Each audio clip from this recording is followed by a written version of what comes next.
요한복음 17장 8절입니다. 나는 아버지께서 내게 주신 말씀들을 그들에게 주었사오며 그들은 이것을 받고 내가 아버지께로부터 나온 줄을 참으로 아오며 아버지께서 나를 보내신 줄도 믿었사옵나이다. 아멘. 그리스도인은 또한 오늘 세 번째 어떠한 사람인가에 대해서 이 8절 말씀에 보면은 그리스도인들은 아버지께서 내게 주신 말씀들을 그들에게 주었다라고 하면서 이렇게 기도하시는 내용. 그래서 그리스도인들은 말씀을 가진 자들입니다. 그래서 그리스도인은 무엇보다 진리와 관계된 사람들이라고 할 수가 있습니다. 그래서 이 진리는 더 나아가서 그리스도에 대한 진리라고 할 수가 있겠죠. 그래서 우리 그리스도인들은 우리 주 예수 그리스도에 대한 특별한 진리와 관계를 맺고 있는 자들이고, 이 말씀이 우리의 인격과 전인에 다가와서 이것이 우리의 인격을 변화시켜가고 이 성령의 이 조명과 깨달음을 통하여서 계속 이 말씀의 진리를 따라가는 것, 그게 여러분 진리를 믿는 것이고 그것이 바로 그리스도인이라고 할 수가 있습니다. 특별히 우리는 이 진리, 주 예수 그리스도에 대한 분명한 입장을 취하면서 살아가는 자들, 진리와 관계된 자들이 바로 하나님의 백성들이라고 할 수가 있겠죠. 그래서 우리는 주 예수 그리스도에 대한 분명한 입장을 취하고 있는데, 예수님이 이 땅에 사람의 몸을 입고 오셨다는 이 성육신을 믿는 자들입니다. 세상은 그것을 믿지 않죠. 우리는 그러나 하나님이 사람이 되셔서 이 땅에 오셔서 많은 일들을 행하셨다라고 하는 이 성육신을 믿는 자들입니다. 또한 우리는 예수님의 동정녀 탄생을 믿는 자들입니다. 제가 너무나도 당연한 얘기를 하는 것 같나요? 우리가 너무나도 당연하게 믿고 있기 때문에 이것이 그냥 스쳐 지나갈 수도 있는데, 예수님은 모든 사람들이 태어나는 그러한 이 생리학적 방식이 아니라 기적적으로 처녀의 몸에서 탄생하신 분입니다. 제가 학창 시절에 이 선생님 한 분이 이 기독교와 교회에 대해서 굉장히 적대적인 분이 있었습니다. 근데 이분은 늘 이야기하는 게, 성경은 너무나도 이 악한 것은 이 은폐하고 잘못된 것들은 드러내지 않으려고 한다라고 하면서, 어떻게 사람이 이 생리학적인 방법이 아니라 처녀의 몸에서 태어날 수 있느냐. 사실은 그게 아니라 불륜의 관계에 의해서 이 혼전 임신한 거다. 뭐 이런 식으로 이야기를 하는 것을 제가 들은 기억이 납니다.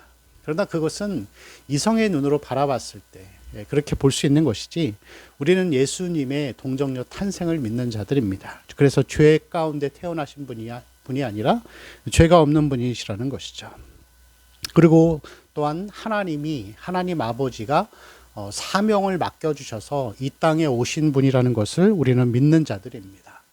여러분, 그래서 우리가 이 신앙생활을 하면서 항상 그리스도에 대한 진리를 묵상하고 그러한 말씀과 설교를 듣고 살아가는 것이 굉장히 중요합니다. 구원의 계획을 아는 것, 성부 하나님이 구원을 계획하신 것들, 그리고 그리스도가 메시아로서 이 땅에 오셨다라는 것, 구세주라는 사실, 성육신으로 이 땅에 오셨고 또 우리에게 영생의 말씀을 주셨다는 것, 그리고 그리스도께서 생명의 떡이라는 것을 우리가 아는 것, 그리고 그러한 진리들을 계속해서 깨달아감을 통하여서 그 진리가 우리의 인격 안으로 들어와서 우리도 예수를 닮아가는 것, 그것이 여러분 진리 가운데 살아가는 그리스도인들의 모습이라고 할 수가 있습니다. 그러나 대부분 이 그리스도인들의 신앙은 어떠하죠? 예수님에 대해서 영접 기도를 하면서 그냥 예수가 나의 구세주이고 나의 죄를 담당하셨고 십자가의 죽음과 부활을 믿고 고백합니다. 끝! 영접했고, 그 다음에 이 간단한 지식이 끝난 다음에는 대부분의 신앙생활이 그냥 그 예수님을 통하여서 나의 삶의 문제에 집중될 때가 굉장히 많습니다. 예수님의 말씀이 나에게 어떤 유익을 주는가? 오늘은 예수님이 나에게 어떠한 유익을 주시는가? 여러분, 이것은 아주 미묘한 문제이지만 아주 중대한 문제라고 할 수가 있습니다. 예수님을 통하여서, 그 진리를 통하여서 나의 문제에 온통 집중하는 것과 나의 문제를 접어두고 예수 그리스도가 중심이 되고 예수님에 대한 지식들이 중심이 되는 것은 아주 미묘한 문제이지만 많은 성도들이 속는 문제이고, 또 그것은 하나님을 섬기는가 나를 섬기는가의 문제로까지 나아갈 수가 있는 것입니다. 여러분, 우리의 지식이 그리스도를 더 많이 아는 것에 집중하고 있습니까? 아니면은 그리스도를 통하여 진리를 통하여서 내 삶의 문제를 해결하고 내 소원을 이루는 것이 더 중요한지, 이것은 미묘한 문제이지만 우리가 자주 우리 자신을 들여다보고 성찰해 봐야 하는 그러한 문제라고 할 수가 있습니다. 그리스도인은 그리스도에 대한 지식과 관련되어 있고 그것을 중심으로 살아가는 자들입니다. 늘 그것을 기억하시고 그리스도와 그 십자가가 우리의 인격과 우리 삶과 우리의 생각의 중심이 되기를 소망합니다. 기도합니다.